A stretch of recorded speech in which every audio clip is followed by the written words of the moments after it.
نحمدہ ونصلی علی رسولہ الکریم اما بعد فاعوذ باللہ من الشیطان الرجیم بسم اللہ الرحمن الرحیم۔ محترم سامعین، قرآن کے حقوق۔ ہر مسلمان پر قرآن کے 5 حقوق عائد ہیں۔ اللہ رب العزت نے ان گنت نعمتوں میں سے سب سے بڑی نعمت قرآن مجید ہمیں عطا کی ہے۔ اللہ پاک سورہ یونس میں ارشاد فرماتے ہیں، اے لوگو تمہارے پاس تمہارے رب کی طرف سے نعمت آ گئی ہے، یہ وہ چیز ہے جو دلوں کے آرزوں کی شفا ہے اور ہدایت رحمت ہے۔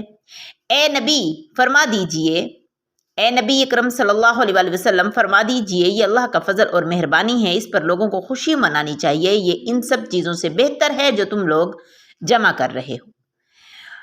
محترم اسلامی بہن بھائیوں، بحیثیت مسلمان ہمیں یہ اعزاز حاصل ہے، ہمارے پاس اللہ کا کلام محفوظ ہے، لیکن اس بنا پر ایک بڑی ذمہ داری بھی عائد ہوتی ہے کہ اس نعمت عظمیٰ کے حقوق ماحقوق ادا کرنے کی کوشش کریں۔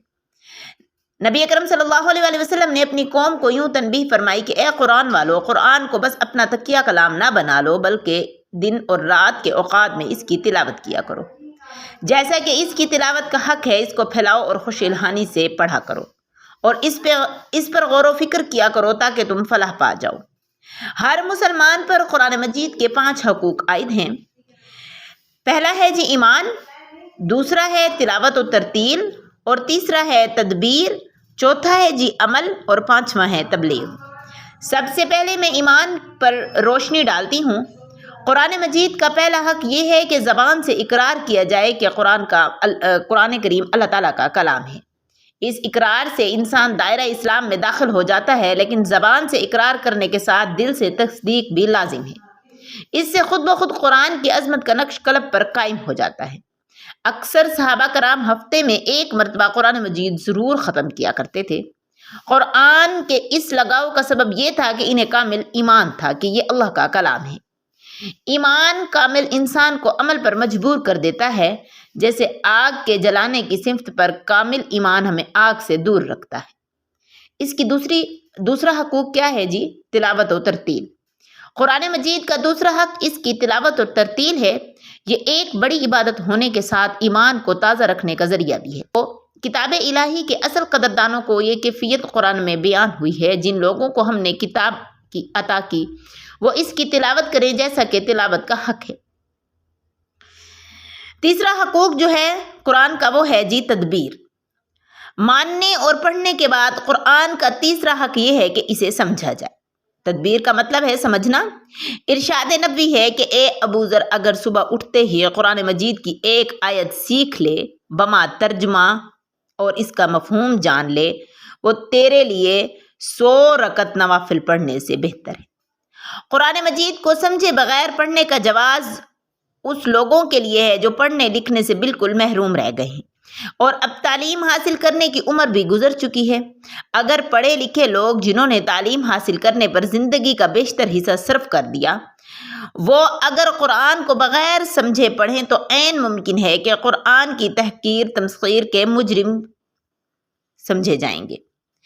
رب العزت نے خود قرآن کو سمجھنے کی اہمیت کی طرف یوں توجہ دلائی کہ یہ قرآن پر تدبر کیوں نہیں کرتے؟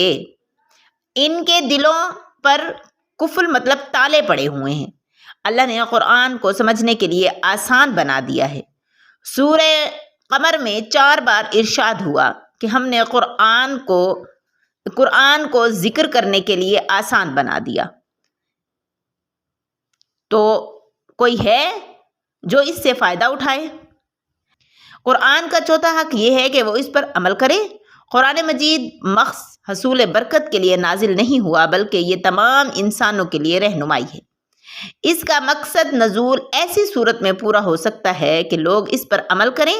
اس پر عمل نہ کیا جائے تو ایمان نہیں رہتا۔ سورۃ مائدہ میں ارشاد ہوا ہے، جو اللہ کی نازل کردہ کتاب کے مطابق فیصلہ نہ کرے تو وہی کافر ہے۔ حضور اکرم صلی اللہ علیہ وسلم نے ارشاد فرمایا، جو شخص قرآن کی حرام کردہ چیزوں کو حلال ٹھہرا لے وہ قرآن پر ایمان نہیں رکھتا۔ اس کا 5واں جو حقوق ہے وہ ہے جی تبلیغ۔ قرآن کا 5واں حق ہر مسلمان پر فرض ہے کہ وہ اسے دوسروں تک پہنچائے۔ سورہ مائدہ میں حکم ہوا، اے رسول صلی اللہ علیہ وسلم، جو کچھ تمہارے رب کی طرف سے نازل ہوا اس کی تبلیغ کرو۔ پوری زندگی حضور اکرم صلی اللہ علیہ وآلہ وسلم اس حق کی ادائیگی میں مصروف رہے اور امت کو بھی یہی ہدایت دی۔